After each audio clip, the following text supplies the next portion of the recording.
BJP की केंद्रीय चुनाव समिति ने राज्यसभा चुनाव के लिए अपने उम्मीदवारों की सूची जारी कर दी है। मध्य प्रदेश की 2 राज्यसभा सीटों से भाजपा ने तरुण चुग और रजनीश अग्रवाल को उम्मीदवार बनाया है। इस जारी सूची के अनुसार मध्य प्रदेश की राज्यसभा सीटों के लिए पार्टी ने राष्ट्रीय स्तर के नेता तरुण चुग और संगठन से जुड़े वरिष्ठ नेता रजनीश अग्रवाल पर भरोसा जताया।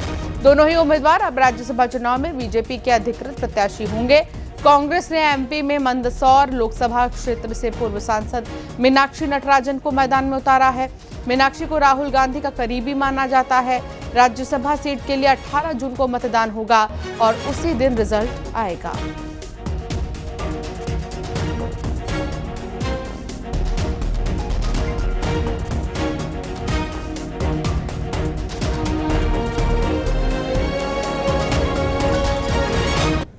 रजनीश जी, सबसे पहले तो आपको बधाई, शुभकामनाएं।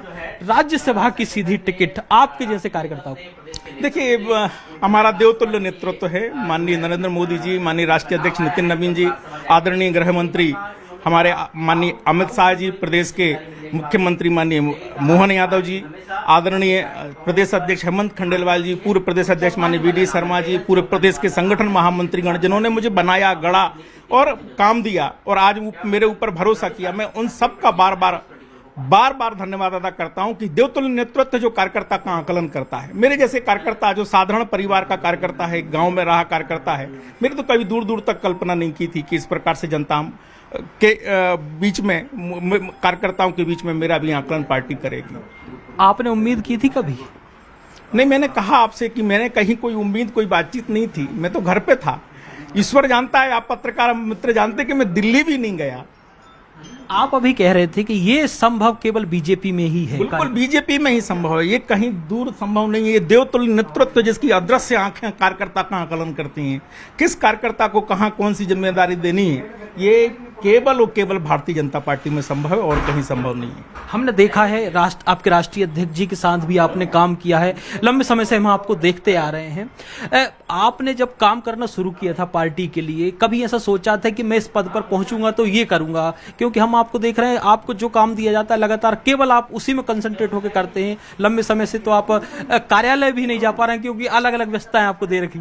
देखिए, मैं पार्टी जो काम देती है मैं वो करता हूँ। अभी प्रशिक्षण वर्गों में विषय प्रबोधन का काम था, मैंने वो काम में लगा, उस काम को किया, लगातार करता रहा। इसके पहले SIR के काम में पार्टी ने सह संयोजक बना के काम में लगाया था। उसके पहले पार्टी ने तमाम प्रकार के दूसरे कामों में लगाया था। जो पार्टी ने काम दिया वो किया, पूरी प्रतिबद्धता के साथ में किया और इसी का आकलन हमारा देवतुल्य नेतृत्व का था। ये केवल भाजपा में संभव और कहीं संभव नहीं। आज आप अभी जब आपको पता चला तो क्या प्रतिक्रिया थी? पहले मेरे को पत्रकार मित्र का फोन आया। मैं कैसे बताऊं आपको कि मुझे तो कोई भरोसा ही नहीं हुआ। मैंने कहा वो मजाक कर रहे हैं, मैंने कहा मजाक मत करो मेरे से। तो कहने लगे नहीं, मैं मजाक नहीं कर रहा हूं, ये सच्चाई है और मैं सूची भेज देता हूं आपको। तो जब तक मैंने सूची नहीं देखी तब तक मैंने कहा ये मेरे से मजाक मत करो, इस टाइप की ठीक नहीं है। तो ये केवल मैंने आपको देखा, अभी आप भावुक भी हो गए थे अचानक पार्टी नेतृत्व को लेकर। ये किस चीज की खुशी? देखिए, खुशी नहीं है, मैं मध्य प्रदेश के युवाओं और उच्च शिक्षा को लेकर मुख्यमंत्री डॉक्टर मोहन यादव ने ऐलान किया है कि आने वाले वर्ष प्रदेश में युवा वर्ष के रूप में मनाया जाएगा। मुख्यमंत्री ने उच्च शिक्षा विभाग की समीक्षा करते हुए रोजगार परक पाठ्यक्रमों पर विशेष फोकस करने के निर्देश दिए हैं। इस बैठक में सीएम ने निर्देश दिए हैं कि राष्ट्रीय मूल्यांकन एवं प्रत्यायन परिषद यानी कि NAAC की तर्ज पर अब राज्य में राज्य परिषद यानी कि SAC के गठन की कार्रवाई शुरू की जाए। इसके साथ ही अब प्रदेश के कॉलेजों में युवाओं के लिए कृषि विज्ञान और AI जैसे वोकेशनल कोर्स चलाए जाएंगे।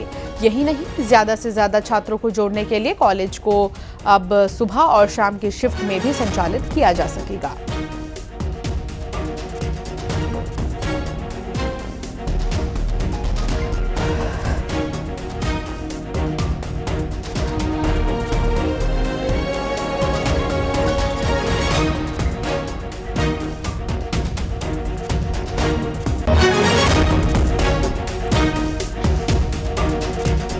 मुख्यमंत्री की तरफ से बड़ी बात कही गई है और आने वाले साल को MP के लिए और खास बनाया जाएगा। युवाओं के मद्देनजर आने वाला साल जो है खास रहेगा, युवाओं को समर्पित रहेगा। एक तरह से रोजगार पर फोकस यूनिवर्सिटी और कॉलेजों में रहेगा।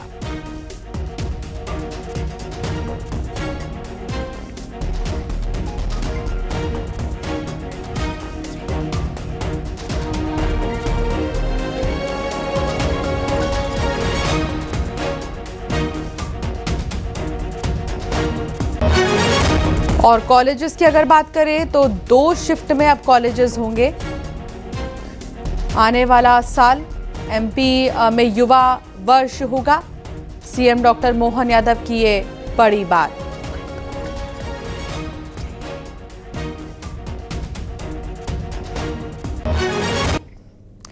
महज चंद सेकंड और खौफनाक मंजर सामने, देखते ही देखते धुआं धुआं हो गई बिल्डिंग।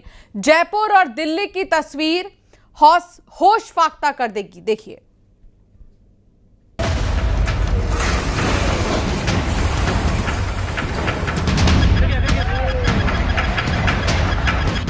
एक साथ 2 शहर की तस्वीर।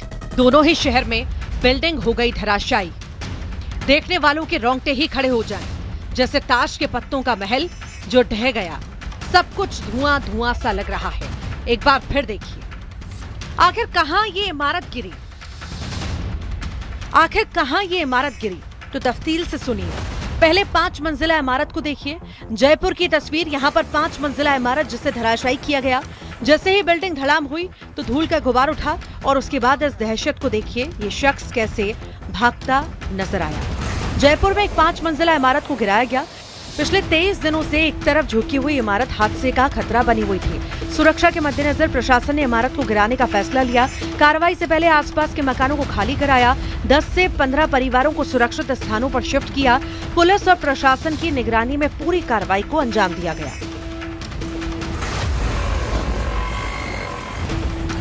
अब तस्वीर दूसरी।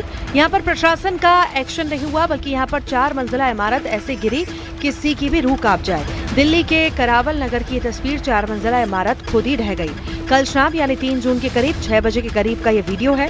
गनीमत थी कि कोई कैजुअलिटी नहीं हुई। दरअसल इमारत में कुछ दिन पहले ही दरारें आने लगी थी। एहतियातन खाली करवा दी गई थी बिल्डिंग। जयपुर और दिल्ली से आई ये तस्वीर होश उड़ा देती है। Bureau report, news 18।